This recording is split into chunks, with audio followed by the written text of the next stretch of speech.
Submarine भारतीय नौसेना की सबसे बड़ी ताकत है और इस वक्त की बात की जाए तो इस समय हमारी नेवी के पास 17 पनडुब्बियां मौजूद हैं। आने वाले दिनों में 6 स्कॉर्पियन क्लास सबमरीन भारतीय नौसेना को मिलने वाली हैं, जिसके बाद दुश्मनों का डर बढ़ना तय है।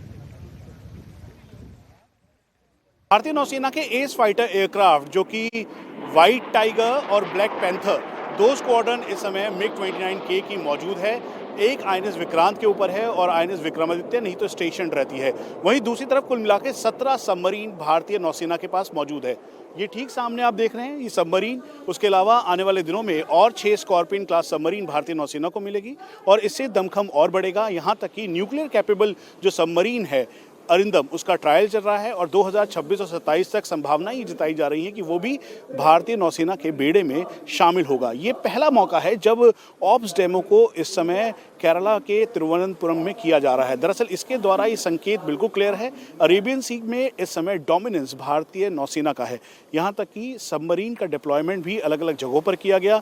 आईएनएस विक्रांत ने HADR हो या फिर स्ट्रेटेजिक डिप्लॉयमेंट, उसके तहत जो ऑपरेशनल कैपेबिलिटी पूरी दिखाई। वहीं मिग-29K ने चाहे ऑपरेशन सिंदूर हो या उसके बाद के जो ऑपरेशंस हैं वो मैनोवर करते हुए दिखाया। इसीलिए इस समय इंडिया टीवी आपको सीधा भारतीय नौसेना की ऑपरेशनल कैपेबिलिटी वाली ताकत दिखा रहा है, ताकि भारतीय नौसेना जो कि कुल मिला के 250 नॉटिकल माइल्स के लगभग EEZ का जो पूरा हिस्सा है उसको मॉनिटर करती है, तो वहीं दूसरी तरफ ये अरेबियन सी जहां पर ऑपरेशन सिंदूर हुआ, दरअसल जब पाकिस्तान का जो कराची का पूरा हार्बर था उसके ठीक सामने की तरफ जब भारतीय सीमा के अंदर रहकर समुद्र के अंदर कैरियर बैटल ग्रुप का डिप्लॉयमेंट था तो उससे पाकिस्तान पूरी तरह से घबराया हुआ था। और यही है भारतीय नौसेना का दमखम।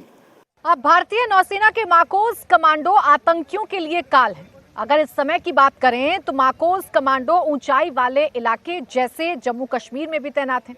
क्या है इनकी खासियत, आपको समझाते हैं हमारे डिफेंस एडिटर मनीष प्रसाद की इस रिपोर्ट में। मार्कोस का डिप्लॉयमेंट इस समय हाई ऑल्टीट्यूड एरिया से लेकर जम्मू कश्मीर के अलग अलग इलाकों में मौजूद हैं और उसके साथ साथ एंटी पायरेसी ऑपरेशन शिप में जाकर वो कर रहे हैं, जिसकी वजह से कई जगहों पर जाकर इन्होंने बड़े ऑपरेशंस को अंजाम दिया। इस समय जो मार्कोस हैं जिनको महारत हासिल है अंडर वाटर ऑपरेशंस के लिए, उसके अलावा एम्फीबियस ऑपरेशंस में उनकी ये बोट्स हैं और ये तैयारी की गई है कि दुश्मन का एरिया है और दुश्मन के एरिया में ठीक सामने जहां पे दुश्मन का डिप्लॉयमेंट है उसी एरिया में जाकर इन्होंने अंडर वाटर एक्सप्लोजिव लगाया, ताकि रैकी की सर्विलांस करने के बाद अब उसे पूरी तरह से तबाह करने की तैयारी है। और यही वजह है कि मार्कोस को और इक्विप्ड किया जा रहा है। INS अभिमन्यु में मार्कोस की ट्रेनिंग की जाती है। ट्रेनिंग करने के साथ साथ उनको और मॉडर्न वॉरफेयर की ट्रेनिंग दी जा रही है और यही इस समय एक गेम चेंजर के तौर पर है।